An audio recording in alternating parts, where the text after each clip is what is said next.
After completing the setup of an ESXi server, once we've set up its static IP address, or if you want to connect to it using a DHCP address, if you connect using the web console, as we saw, there's not really a lot that you can do.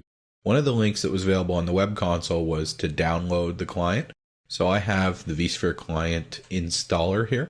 I'm just going to go ahead and run it. And there's nothing overly complicated to this. This is a standard Windows installation. And we're going to then have an interface which will provide us access to all of the configuration required for an ESXi host, access to its user accounts and so forth, the ability to create virtual machines and access their console. And we really can't do that on the shell of an ESXi server. Now, the one thing that we don't get inside the vSphere client is access to the shell of the ESXi server, but you can install a remote command line interface in order to get access to it.